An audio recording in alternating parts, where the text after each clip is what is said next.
Breaking news just moments ago, Alabama Governor Kay Ivey, a short time ago, signing the most restrictive abortion law in the nation, essentially making abortion a crime.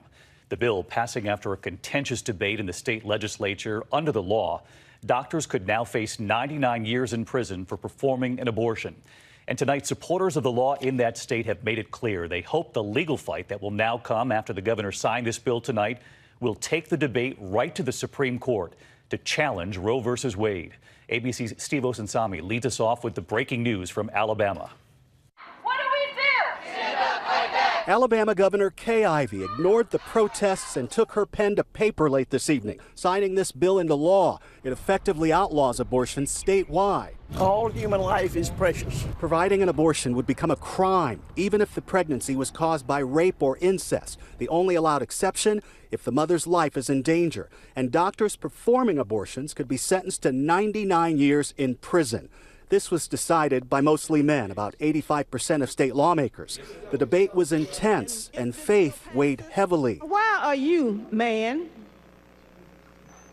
Why are you putting yourself in God's shoes? What I think is that when God creates that life, that miracle of life inside the woman's womb, that it's not our place as humans to extinguish that life.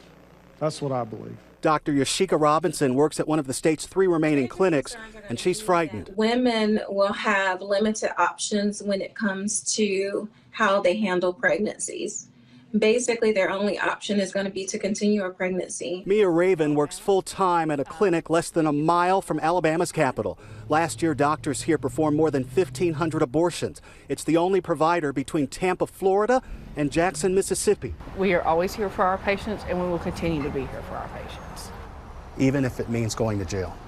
I don't think we'll get to that point, actually. Supporters of the bill are crystal clear about their endgame, getting the issue before the U.S. Supreme Court, hoping there are finally enough justices willing to outlaw abortion. My goal with this bill, and I think all of our goal, is to have Roe v. Wade turned over. The president promised as much during his campaign. That'll happen automatically, in my opinion, because I am putting pro-life justices on the court. There's a movement happening. More than a dozen states have recently passed laws restricting abortion, all meant for a showdown at the nation's highest court.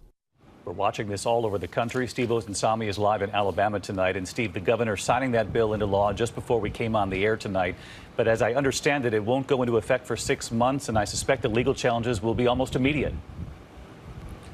David, at one of the clinics we were at today, they told us that they had their lawsuits prepped for the very minute the governor signed this bill into law. They are preparing for a long fight and say this is every day for them in Alabama. David. Steve Osunsami leading us off tonight with the breaking headline. Steve, thank you. Hi, everyone. George Stephanopoulos here. Thanks for checking out the ABC News YouTube channel. If you'd like to get more videos, show highlights, and watch live event coverage, click on the right over here to subscribe to our channel. And don't forget to download the ABC News app for breaking news alerts. Thanks for watching.